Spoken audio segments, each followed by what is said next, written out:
Welcome to day 2 of Bacon. Who had fun yesterday? All right. Did you guys make it out to GameWorks? Who made it out to GameWorks yesterday?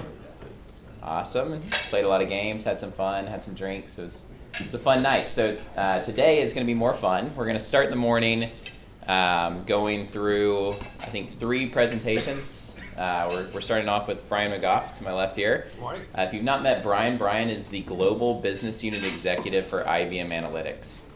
So that means he's really important for all the stuff we do. So if you've not met him, you should. You should grab his ear, talk to him a little bit about what you're doing with Cognos or with analytics in your organization. And you'll see here this morning, he's a great conversationalist. After this, we're going to show you something new that we built that's kind of in the labs for us. It's a custom portal solution geared toward being able to bring in data really from anywhere and visualize it. But specifically, we're going to show how we've been using that with Cognos to bring in Cognos data using Cognos mashup services and visualizing it into a portal. And get some ideas from you guys and maybe where we take it going forward.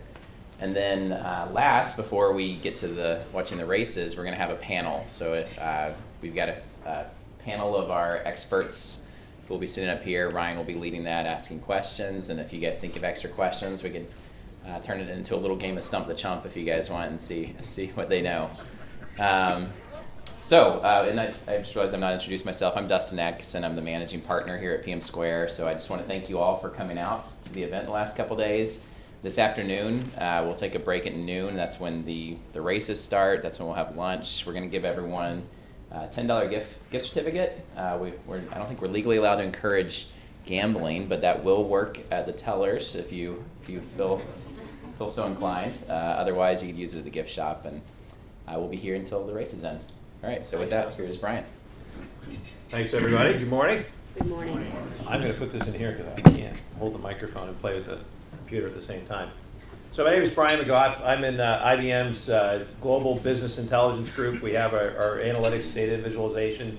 We keep changing the names a little bit as we reorganize because we're reorganizing around the market. To give you a little idea about what I do, this is our Focus 5. So these are the 5 essential areas of IBM's data and analytics business. I want to give you a little description of these if you haven't seen this before. This is how IBM views data and analytics. So if you'll notice, the orange is data science and machine learning, and it kind of goes across all of the other boxes, and that's because IBM's vision is that data science, machine learning, and cognitive services will be in everything you do in the near future. So you will have some cognitive and some data science, characteristics in all of your applications in the future. So we're designing that portfolio that way, so that is getting some of the self-service stuff that we have right now in the BI space. It's also enhancing the way that we work with open source. You'll notice the next big box that spans everything is the open source investment.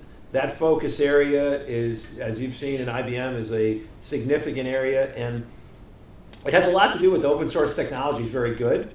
And it's widely used, but it also has a lot to do with the shifting age demographic in the workforce. So people my age, I'm doing this, I guess, almost 30 years, we're leaving, and the younger people coming in do not like packaged software tools as much as they like open source. And realistically, why would we, as business people, why would we want to retrain somebody on a packaged tool if they're really good with R script, or they're incredibly good with Python or Scala or C? Let them use the tools they're comfortable with, but allow those packaged tools that we acquire, that we use, to integrate with that technology such that I can launch it in a secure, governed, and commercial way, but not have to retrain anybody. For the best example I have, we have a lot of clients where they developed in R and Python, but they deploy in our data science model. So they deploy in SPSS, which is our data science tool, and that way they get all the value out of those skills. They don't have to retrain anybody coming in from university, and they get all the security, the governance, and then the self-service capability to tune those things up later. We also have unified governance, hybrid data management in this space, and again, as Dustin mentioned, I own this space, which is the data analytics and visualization. This is me on the way home from work a couple weeks ago. I like the tuk-tuk if you ever go to Thailand. Great way to get back and forth from the office. If you pay the driver a little extra, they'll race. So this is one of my colleagues snapped this picture to prove that they were winning. So it's also very dangerous. If there's an accident, you're not going to make it, but it's fun. So I am going to talk a little bit about product, but a lot about what's happening in the industry. Some of the things I'm going to talk about are like futures, roadmap, or things we're doing in the labs. I actually want to show you some of the cognitive solutions that we're building right now in the lab. We have an innovation team here in Chicago. It's run by Dr. Jen Shear. She's an IBM fellow. She's most famous recently for inventing Watson Analytics. That was her baby. And we've gotten the Cognos group, we have her team for the next year to develop new cognitive capabilities within Cognos. And I want to show you just a couple of those today. When we talk about smarts in our analytics, that's what we're talking about, those cognitive characteristics. So when you hear about intent-driven search, intent-driven modeling, and some of the chatbot work that we're doing, we're referred to as smarts in the roadmap.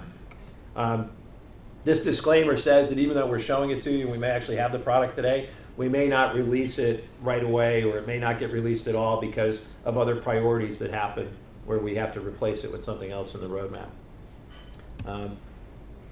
I guess the biggest trend that we're seeing is that and this was a neat article in The Economist, that data is to this century what oil was, right, in the last one. And it's a pretty profound statement. So there are companies, and we're going to show you an example of one today, that are creating the business model around something that you wouldn't think was data related as a way to collect data from you, which is really fascinating. I mean, think about car share business. Does anybody have car share, like Zip cars and stuff? That's a data company. They're collecting data from you. The cars and the service is a way to collect data. Uber, Lyft, all these other services. There's a home healthcare service now. They're all about avenues to collect data because their ability to monetize that data exceeds the value of the business itself. And I think that's pretty neat. And it's kind of having us rethink our business. What value does your data that you collect as a business, what value does it have to your industry or other industries if they could take some of that data that you can share or that you could package? How much would that increase the signal in their data? An example of that is IBM, as you guys may have saw. We bought the weather company recently. When we bought them because the weather data, for example, was able to increase the signal across multiple industries right away. So by making that weather data available, both the historical data as well as the real-time feeds, it allowed us to really increase the value of all the analytics that we had out there across multiple industries. Everything from retail to healthcare to airline industry, and also the sensor infrastructure we got. I think there's multiple billions of sensors included in the weather data, so it improved our IoT business as well. The groups of people starving for this data are changing, and this is something, again, we're designing towards. We're not only satisfying with this portfolio the business users and the analysts, but also we have to satisfy the data scientists, the data engineer, and the application developer with this suite of products. We have to develop for all of these personas. And it's very important that when we develop a portfolio, we're not developing individual products for each persona, that we have a portfolio that meets the needs of everybody without them having to layer on and integrate multiple products. It has to be tightly integrated because a lot of organizations are also trying to cut costs. Budgets aren't going up with data consumption needs, desires. They're actually going down. So we have to become more efficient as we design for these things as well. Emerging trends. BI self-service was a hot trend. It still is. But we've seen recently, and we'll talk a little bit about it because of governance and security, the BI self-service market's changing, where we're getting back to bimodal, where we understand that not everybody should be a self-service BI user. There's a lot of risk in that. So we want to have a combination of mode 1, managed reports, and mode 2, full self-service. And I'll show you some examples of clients who have figured out the balance. Self-service BI, as I saw some great talks yesterday, the history, 2010, 2011, 12, 13, IBM was not in the market, right? We stayed out in the managed reporting space. It was the core of our business. And, it took off. This space, there's 147 BI vendors. And I'd say out of the 147, there's probably 130 that consider themselves self-service BI products. And that's the last time I looked. There's people in a dormitory right now working on their logo, right? There'll be new vendors coming out. every month in this space because it's still a hot space. But what's very interesting, as this market took off around 2014, for me personally, this is before I came back to IBM, I had a company, I worked a lot in the pharmaceutical space and life sciences space. We had a company lose $38 million in 2 days, and they didn't know why. Right? They went, what happened, right? And we said, oh, we're the smartest guys here, right? Well, we'll stay on and do root cause analysis, right? And what happened was, this is when self-service BI started to crack. They realized that a single individual, and unfortunately it was a guy that looked like me, somebody who's 30 years experience, thought he knew everything, and as we were working on this project, my mother's voice was in the back of my head, when she used to tell me when I was a kid, you're never so right as when you're wrong, because I would debate her, and I would debate her harder when I was wrong than I would when I was right. And that's how she could tell I didn't know what I was, didn't know what I wanted. That's what was happening in self-service BI. So they had a manager in the revenue cycle who thought the data was wrong because it wasn't what he expected. But he had a self-service BI tool. So what did he do? He changed the analytics.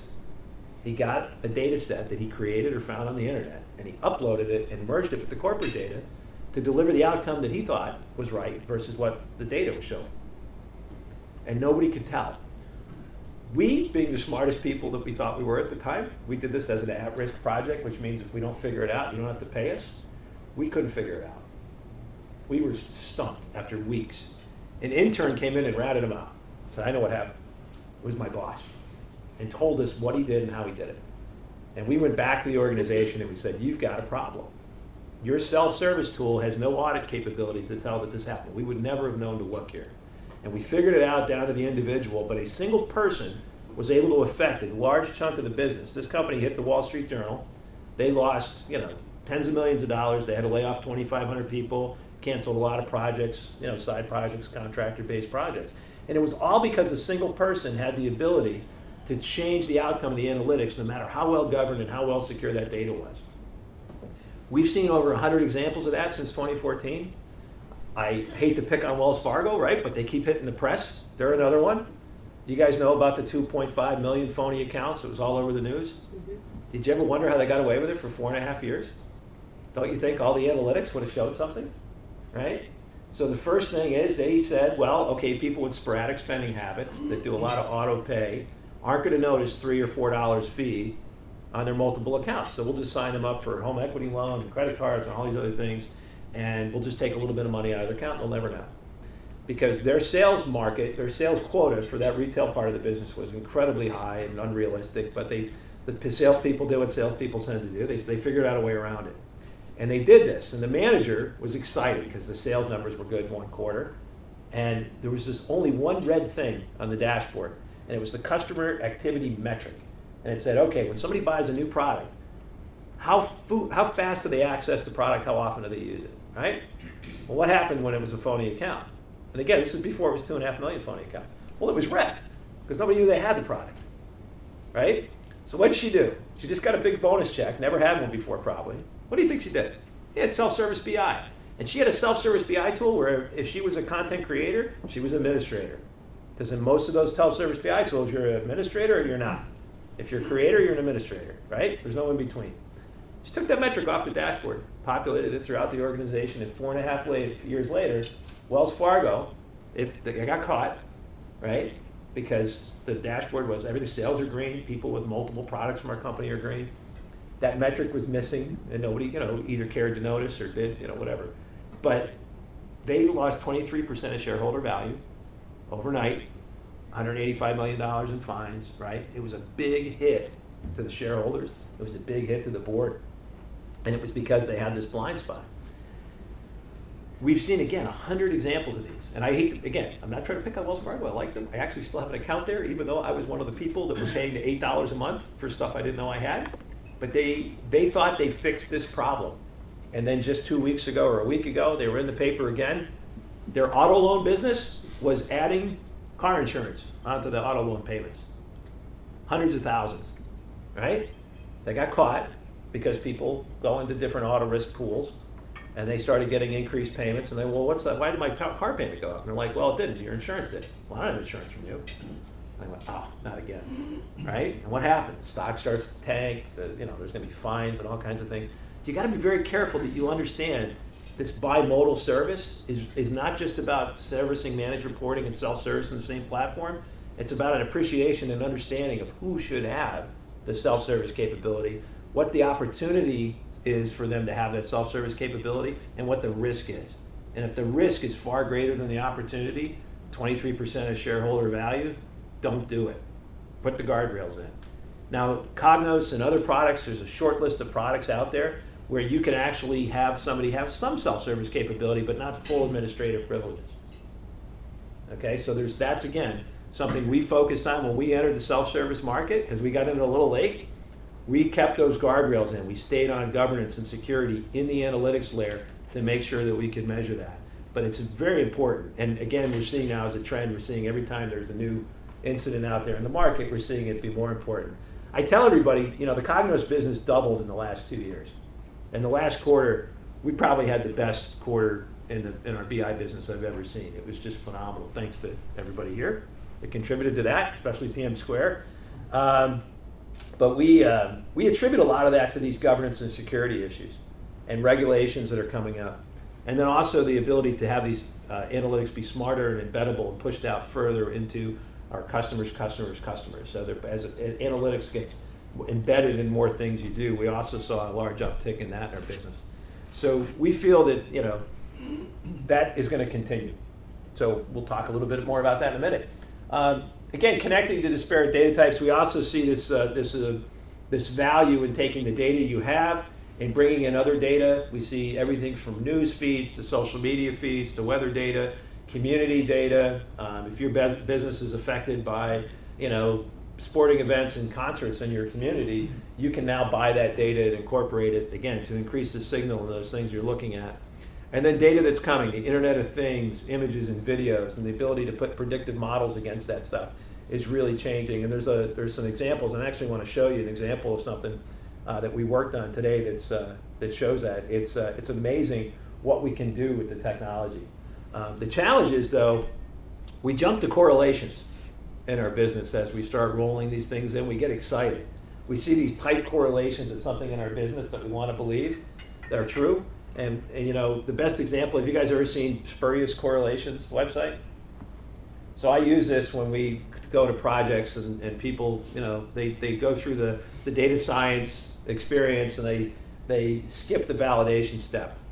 So they do the observe and experiment of data with these discovery tools, but then they have this thesis in their head, and I say you're jumping to a correlation, right? So this is a correlation, and you can see it's very tightly aligned of Japanese passenger cars sold in the US and suicides by crashing a motor vehicle.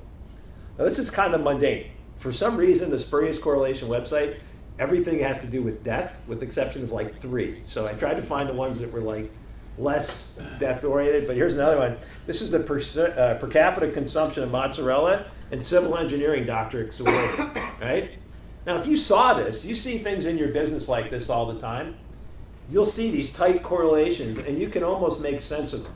Somebody saw the iPhone sales to people falling down the stairs. And people were like, well, if they were using their iPhone and they weren't looking up, they could fall down the stairs. And I say, well, that's an example of what we do in meetings. When we see a correlation that may not have causation, but we make up a narrative where it does and act on it. And we see businesses do this all the time. So way too many bad decisions are made on this because we still, in our business, we kind of come up with a thesis or a theory about our business, and we come up with a question and answer, and we use our self-service BI tools the wrong way. We use them to find connecting points between the question and the answer. The way that we'd like to help you avoid this trap is we encourage you to use intelligent, unbiased discovery tools and incorporate those into your business model. We have one called Watson Analytics, and it's the idea that we put data up there. It sends us back what it sees and the relationships in that data with a corresponding level of confidence. We still have to validate it as business people. So think about in the definition of science is observe, experiment, validate, measure, predict, right? Everybody kind of forgets about validate for some reason. There's a clinical term, so I came from a healthcare background. There's a clinical term that came out around 2006 called self-reinforcing perception bias. You guys know this one? We've all experienced it. You go to the emergency department, physician comes up to you and they start asking you questions. What's your chief complaint? Why are you here? And they know what they think they know what's wrong with you. They start asking you questions to prove they're right. They stop observing and experimenting and validating, right? And that's why in the U.S. we only get the initial, differential diagnostic success rates about 23%. So we only get it right about 23% of the time in the ED because of that. And the New England Journal of Medicine came out with this term, and I thought it was really cool because it describes what we do in analytics. The best example I have is this is a company we worked with. It's an HR use case. They were suffering attrition levels like they hadn't seen before, and they did some analysis on it, and they had a theory about it based on business journals and the like. So they look at this and they said, oh, our attrition is highest in the R&D department. They said it must be, they read, as you guys have read, a lot of business studies that they show that people leave their job because of their manager. It must be a bad manager. We should do some team building. We should do some mentoring with that manager, education levels, all these great things that they focused on. And when we started working with them, what we did is we incorporated dashboards. We looked at the correlations, and it showed that the managers were tightly correlated to the attrition cycles. But then we took the data and all the other HR data, out of their ERP system and out of their HR and their payroll systems, and we put it into this intelligent, unbiased discovery engine. And the models that it showed, so what it was showing us was the department, although it was highly correlated to attrition, it wasn't showing up in the patterning. So it wasn't the main indicator of why these groups were leaving. And what it did show was the key indicator was distance from home. They had moved their R&D lab from one location to another, so they moved people further away from their homes. And they created commute times and things. And the other thing, they moved into an industrial park, and they found that in one of their other systems, they were showing where people were going to. They moved into an industrial park where they had competitors for these jobs who were paying more money, right? So they kind of created their own problem. So all the money that they were getting ready to invest in the manager mentoring and team building and going to high ropes courses and build your own canoe kind of programs wouldn't have helped them, right? But these were real things. Like this was like the plan, right? I mean the canoe thing. I've been to those. They're interesting, but anyway, like this was the plan, but it would have been wasted money because they didn't understand what the data was trying to tell them. That there was things in there, and they increased the signal in the reports by again uploading the data they had with other data sources from their business, and they didn't give it a thesis or give it a hypothesis. They let the data tell them what was going on, and again, it found these insights that allowed them to address it much more directly. So, the idea, the short story is don't fall prey to the correlations that are incorrect and incorrect assumptions. Because it's so easy to talk yourself into it, especially if you've been in the business a long time, right? We all have the unicorn stories we like to tell. It's like, oh, I remember when, So it's very important as we enter into self-service BI that we remember that science is observe and experiment, and the best scientists are the ones that can remove as much bias out of that as possible. Data scientists are no different. Validate. Take it back into the business. When IBM created in Watson Health the differential diagnosis engine in Watson, it was our first use case. We did it in emergency departments at Columbia University in New York. I had worked for IBM at that time in that group, and what was really cool about it was when we went in with that engine the first time, we would feed it all this PubMed data and all the data, the test lab result data, and it would give 10 diagnoses to a physician. And the physician would go, the top diagnosis, he goes, that's not it. We're like, it's not supposed to be it. Just because it's tightly correlated doesn't mean it has causation. And he kind of go down the list. He goes, well, wait a minute, I wouldn't have thought of that. That could be it. It was always like the fourth or fifth one down. But it was the idea that in the diagnostic process, there's tens of thousands of possible diagnoses. There's hundreds of thousands of different pharmacological treatments you could offer. We were just netting it down to the top 20. And it could be the last 20th one, but it gave It gave him a shorter list. I thought I was getting cut off already. It gave him the shorter list to go by. And we want to do the same thing in our business. So an example of this, and again, I talked about data companies that manifest in different ways. Anybody ever use bike share? So all the bike shares in New York, Chicago, they come from a company called Motivate. They run most of the bike shares around, even like internationally. And they're data scientists. They're a data company, right? The bike share is a great service. It's a fantastic business, but they're really a data company. And I want to show you an example of what we've done with Motivate. If I can do this correctly. I was worried about the internet connection because we had some issues with that yesterday. So I think what I'm going to do, if I can do this correctly, is use this. Boy, it's really hard when you don't see your mouse. I'm going to use this video, which is a video that was taken at the Vision Conference. So we showed this on stage. And it's kind of cool how we got to here. So every vendor, if you go online, has a bike share demo. Every self-service BI vendor, because Motivate makes the data available open source. It has a license agreement, says it can't be used for commercial use, but they give us their actual data. They put it out on the web, and every vendor that I've ever seen, Microsoft, Click, Tableau, we all have bike share demo data, right? Well, IBM created this for a conference. We created a bike share demo data using Motivate's data, and because we wanted to use it at this at our Vision Conference in Orlando last year, our lawyers at IBM were like, it says not for commercial use. It sounds like a commercial use. You got to go talk to Motivate and make sure it's okay. And so we went and talked with them, and as we were having a conversation and describing what we were doing, they started asking really detailed questions and everything. And at the end of the day, what happened was Motivate ended up buying IBM's data analytics and visualization products, all of them, and started implementing what I'm going to show you. So what I'm going to show you is like beyond what we were creating just for demo purposes, and was presented at the Vision Conference with Mark Altschuler, our GM, and the general manager from Motivate. Came up on stage with him. And it was kind of fun because I think he came up in like a t-shirt and jeans and standing next to an IBM guy. I thought that was kind of neat. But these are real data scientists guys. And they got so excited about this, again, that they bought into it. So let's see if I can do this. I'm going to take you through the journey of a operations person at Motivate. So he's looking at the map of Chicago. He's trying to identify hotspots in his map. So this is just a regular, operations dashboard. He's drilling in to various spots. The circles and the numbers indicate bike utilization. Motivate's business is based on getting the proper amount of functioning bikes to the right stations within the city. And they look at like the percentage of wallet share spent on transportation in the city and how much they can capture of that wallet share based on having a functioning bike. They also have 2 models of service. They have a subscription model where you're a member and you get, like, I guess, the unlimited bike share use for that membership, and then they have a pay-as-you-go. And the other motivator they have is, how do I get you to convert from pay-as-you-go to member, to subscriber? So this is, again, an operations manager going in, looking at interesting patterns in usage and utilization, making sure they have the bikes in the right places. Standard dashboards, you see some patterns. Intelligently, the patterns they know are affected by weather.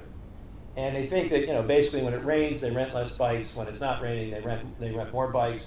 And so you can follow these patterns across a time dimension. And again, just a normal dashboard. This is happens. It could be anything. This happens to be Cognos Analytics. But the idea is that by following these patterns, they understand when to do their maintenance cycles and all these things. But it was again, an idea that it was an assumption they had, but adding additional detail to the data, we took this data, we put it into the Intelligent Discovery, and we added very detailed weather data to it to augment their data that they had.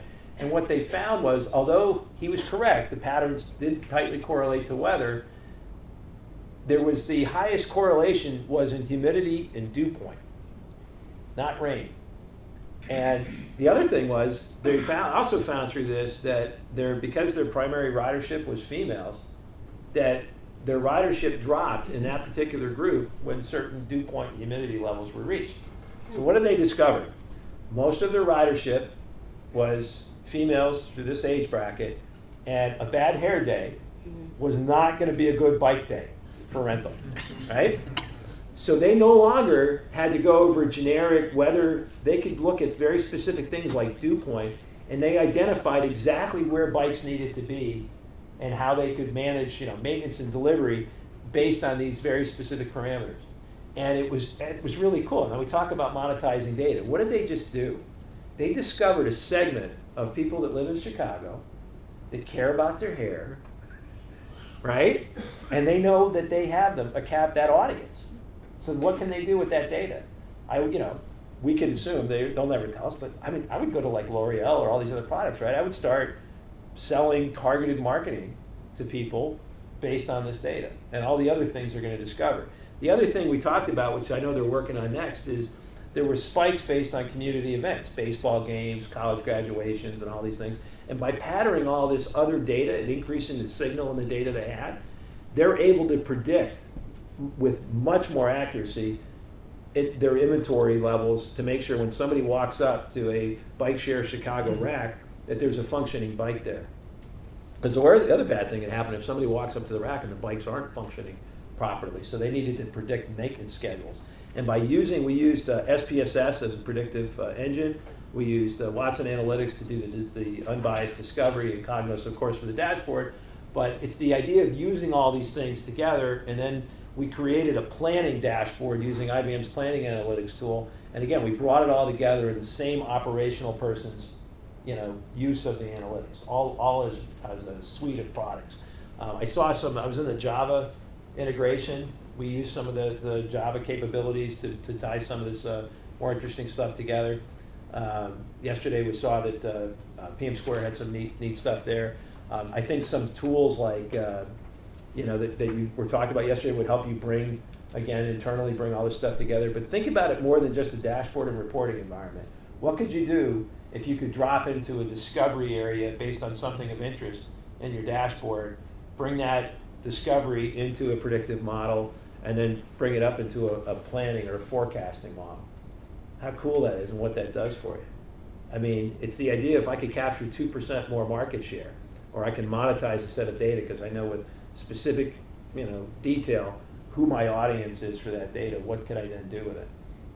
That was pretty neat. And again, Motivate's running out more stuff on that lines. The next thing we did with them, and again, we mentioned that Jen Shear's team here in Chicago is working on smarts. Motivate has these vans to drive around with bikes on them to replenish bikes for the racks or do maintenance. They also have mobile bike racks. So if they have like a baseball game or a graduation or a concert, they can take these mobile bike racks and double their capacity in certain areas. The people that drive the vans do not want to log in to Cognos or any other tool, right? So they said, how can we get this analytics and this reporting to the edge? And this is the idea of embedding. So this is something that's up and running right now in Chicago. And it's, every time I'm in Chicago, I have to go down and look at it and check out where they are because it is just the coolest thing. So this is a Motivate driver asking Cognos, what's the expected demand in the Columbus and Randolph area today, because that's where I'm at, and it returns a dashboard. And it's chatting with a bot. And the bot is going in and running a report and putting it back on his phone. And it's awesome. I mean, this is where we're going. And it's as simple as that. So this is when you hear about cognitive and smarts, these are the kind of things they're doing. The other thing that I know bike share, it's again, we all use this data because it's available.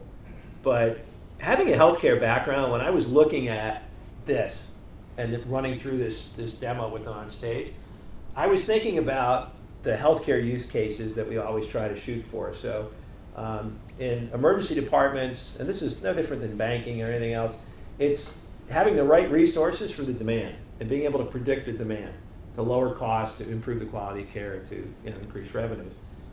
Be no different than in retail or anywhere else, having the front of the store staffed properly for the demand. So how can you predict demand?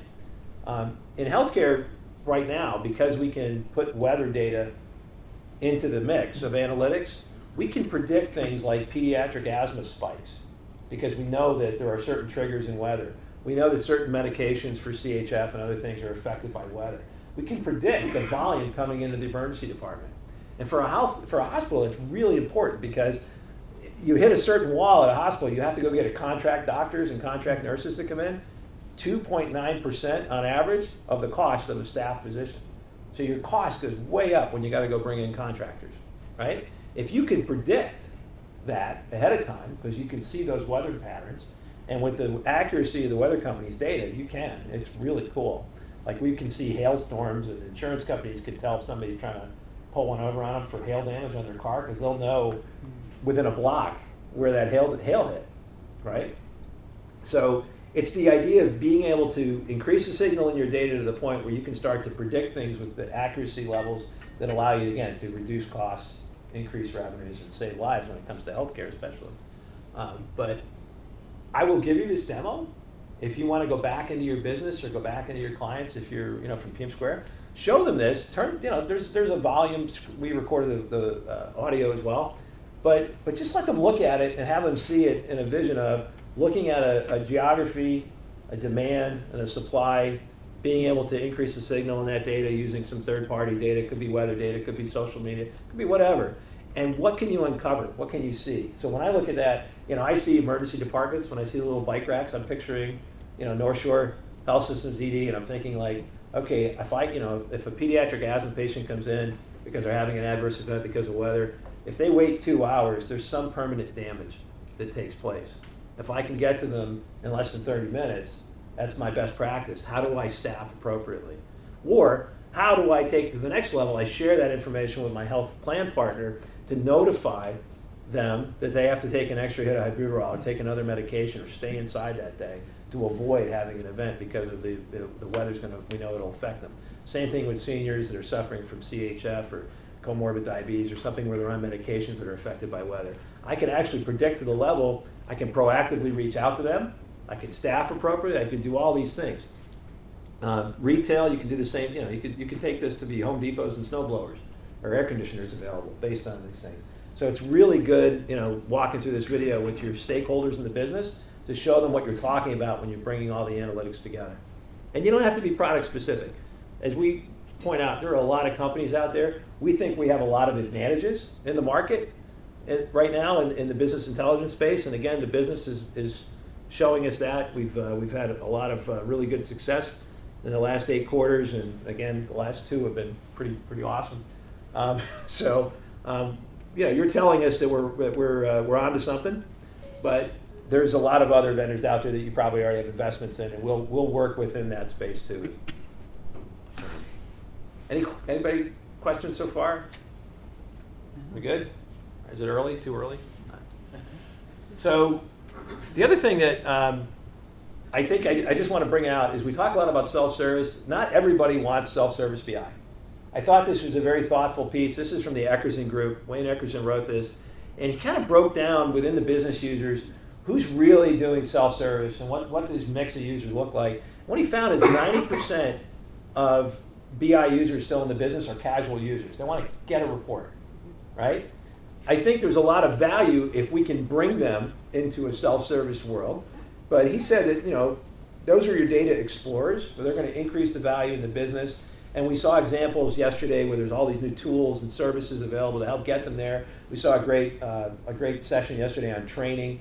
How do we get people to get more comfortable doing things in the data explorer space? But we have to focus on governance when we do that. We can't just give them the power, or we're going to have the issue where, that metric's going to hide the fact that these are fake accounts. I think that's my boss going, don't say that. Don't mention Wells Fargo. But it's like, we have to be careful, right? So I thought it was very interesting when he talked about the mix of the users. The clients that we went through with this agreed that this is our business. Yeah, most of the people are consumers. Our regulatory reports are highly confidential financial stuff. We want to keep locked down, and we'll always be that way. But we see the value in discovering new things and getting new value out of some people being able to tailor or explore with the data. And then you have your power users. Your power users in every company are going to be your early adopters and your visionaries. They're going to exist. And they're the ones, the heavy analysts, the data scientists, or the citizen analysts, or the citizen scientists now is a new term, that are out there doing things with your data that are really on the cutting edge and bringing all that value back into the business. And the opportunity for most of those power users far outweighs the risk. We want to try and help you take people and evolve them through this, and we encourage it, again, with the guardrails in place, because the problem is that governance and security, when you look at, somebody mentioned Gartner yesterday, I think it was the guys from Modio, did I have that right? You were talking about the Magic Quadrant. Magic Quadrants only talk about visualization. So governance, security, reporting, all those things were not included in that analysis. And you have to keep that in mind. So you go, oh, well, this is the top BI tool. It's the top visualization tool. They didn't look at reporting, governance, and security. And it's important because it's a process of self-service analytics. You've got to sit down with the business and IT, and you've got to mutually agree on what policies need to be put in place. What's your quota? So if you're an innovation, you should be fully self-service, upload data. You have, hats off to you because you're going to come up with the next product or service for my organization. You work on customer loyalty reporting, and I pay you. Your bonus is tied to your NPS score, right? So you shouldn't be allowed to change anything. Because I'll tell you what's another interesting side note. We interviewed 100 customers based on their NPS score. Does anybody use NPS? Net Promoter Score, you use it? So we found that this is a thing that everybody will talk about. They're not protective about talking about it. So we went out to companies and we asked them, are you using NPS? Who's your vendor? Are you using an ungoverned BI tool on top of NPS? And what's an ungoverned BI tool? It's one of these guys. Yes. Okay, does your likelihood to recommend score from the vendor, does it match the analytics? No. Is it off by a little or a lot? A little, a lot.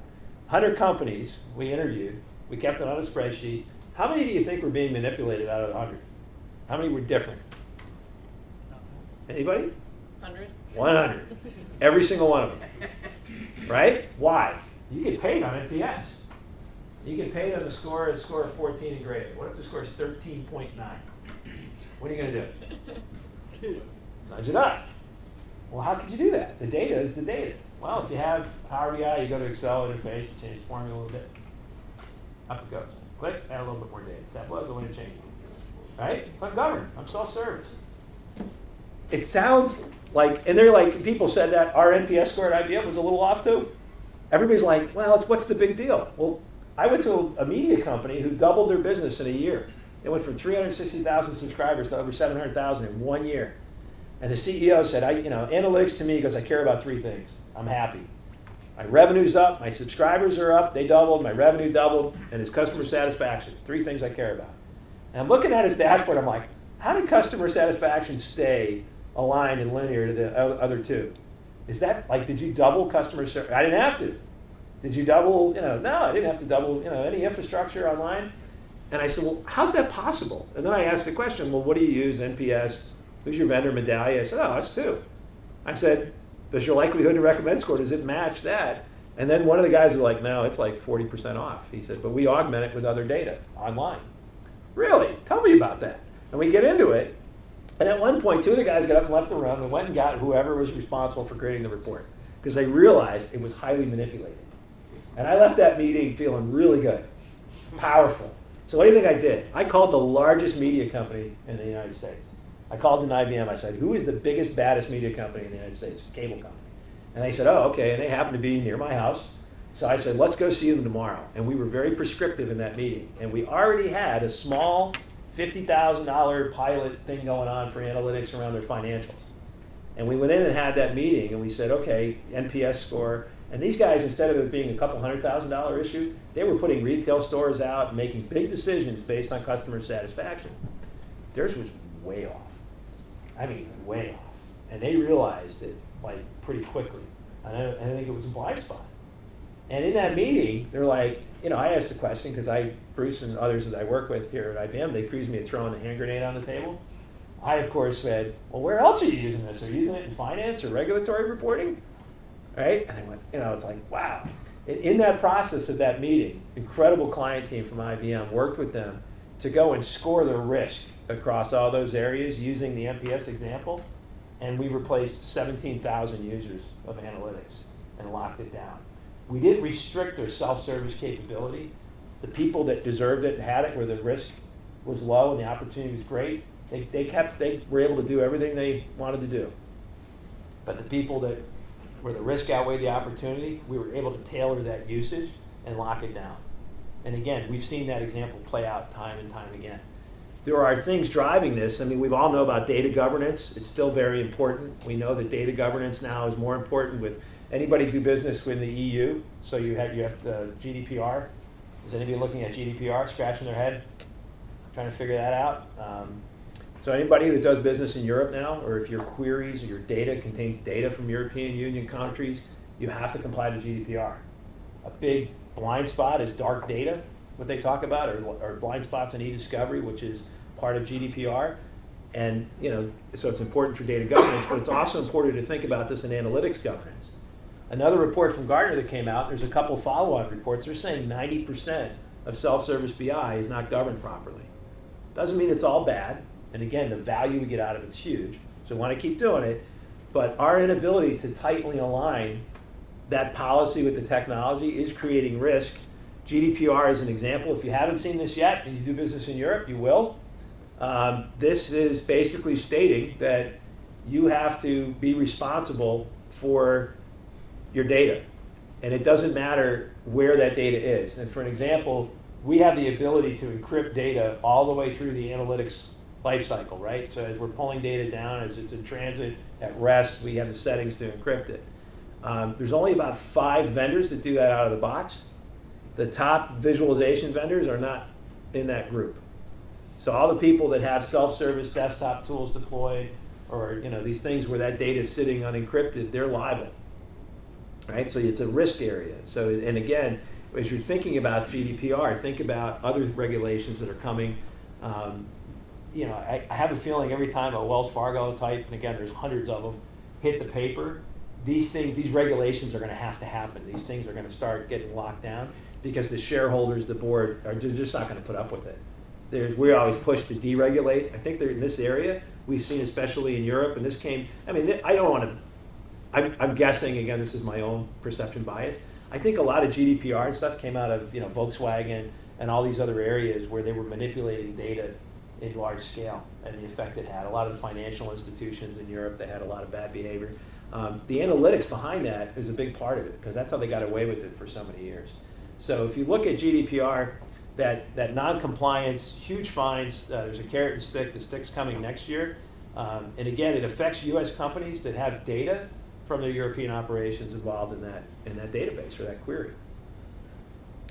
So what do you do? Are you scared yet? This is scary stuff. Best practices that I've seen in clients, and again, I go all over the world and talk with clients, which is a real pleasure, is they're creating a policy between the business and IT, and it's an analytics governance policy.